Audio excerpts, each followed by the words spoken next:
Let's get right into it. Ever felt your heart slam against your chest for no good reason? Or frozen mid-sentence as your mind goes blank in front of a crowd? Fear has been sculpting human bodies and brains for thousands of generations. But in our modern lives, those ancient systems often turn into wild overreactions, tripping us up, confusing us, and sometimes sabotaging us when we need composure the most. Here's how the secret science of fear shapes you from the inside out and what you can actually do about it. Number 7. The fear reflex duck. Cover, panic. Ever noticed how quickly your body reacts to sudden movement? You flinch, duck, or tense up even when you're just dodging a soccer ball at a family picnic. That's the fear reflex, a built-in emergency alarm that runs faster than your conscious thoughts. In the wild, this split-second reaction could mean the difference between surviving a falling branch or a lunging predator. But now, it often kicks in for harmless triggers. A car backfiring, a coworker appearing behind you, or a phone dropping. It's your nervous system's way of saying, better safe than sorry, even if you just look a little jumpy. The next time you catch yourself flinching at nothing, give yourself a mental high five for being evolution's overachiever. Number 6. The soundtrack of anxiety. Why loud noises rattle you? Why does a balloon pop or sudden clap of thunder send a jolt of electricity through your whole body? Blame your amygdala, the brain's fear center. Loud noises trigger a flood of adrenaline before you even have time to think. Once upon a time, that jumpstart would have helped you escape danger. Now, it just makes you spill your coffee at birthday parties or lose your train of thought when a truck honks outside your window. The body never learned to separate actual danger from mildly annoying surprise, so you get the same sweaty palms and racing pulse every time. If you feel frazzled by life's sudden soundtracks, remember, your nerves are just playing an old song, and you can always lower the volume with a deep breath. Number 5. Chronic fear. When worry rewires your brain. This is where fear stops being helpful and starts being a real problem.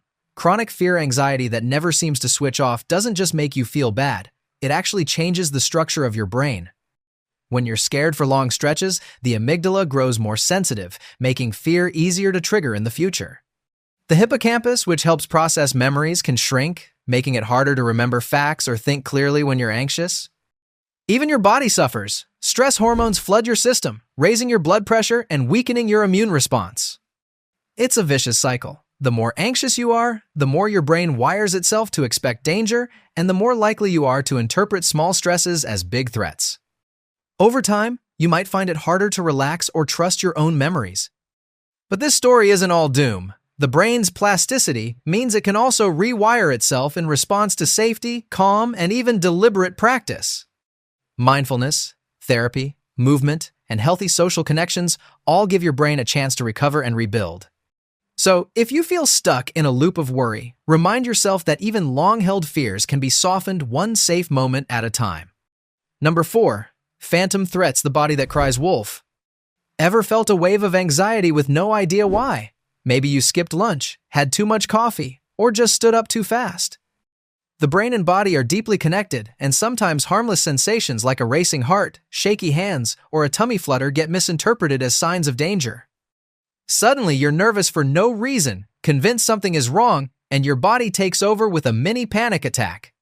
It's your survival system crying wolf, picking up on false alarms. The trick is learning to spot when your body's fear messages are just a case of mistaken identity. Not every jolt means doom is on the way. The next time you catch yourself spinning out for no reason, ask what your body's really responding to and see if a snack or a stretch can help calm things down. Number 3. Fear and memory. Why scary moments stick. Why do you still remember the first time you were truly terrified but not what you had for lunch yesterday? That's the power of fear supercharging your memory. When you're scared, your body releases stress hormones, adrenaline, and cortisol that help your brain store memories more vividly. This makes sense for survival. Remember the place you saw the snake. Forget the endless safe days. But the same system means negative experiences can haunt you. Sometimes, these memories get replayed over and over, keeping you on high alert or making it harder to move past a bad experience. For some, the memory loop can turn into phobias or even PTSD, as the brain struggles to separate past danger from present safety. The good news is that the brain can also learn new patterns. Positive, safe experiences, even small ones, can help overwrite old fear-based memories. Telling your story, seeking support, or even practicing relaxation in a formerly scary place can begin to rewire how your mind remembers. So, the next time an old fear pops up, try pairing it with something safe or comforting. You might just be teaching your brain a new lesson. Number 2. Group fear. How panic spreads. Have you ever noticed that one anxious person can make a whole room tense up? Humans are social animals, and our brains are wired to sync up, especially in times of fear. Facial expressions, posture, even pheromones send signals that something's wrong. Before you know it, you're scanning for danger just because someone else looks nervous. This is called emotional contagion, and it's a powerful force. Just watch a crowd at a scary movie or a team facing a high-pressure moment. But it works both ways. Calm spreads too. Someone's steady presence, a relaxed tone, or a genuine smile can actually help regulate group anxiety. The next time you feel group nerves building, try being the calm anchor. You might be surprised how contagious composure can be. Number 1. The freeze response. Why you can't move when it matters most. Most people have heard of fight or flight, but freezing is the third and sometimes most frustrating way our bodies handle fear.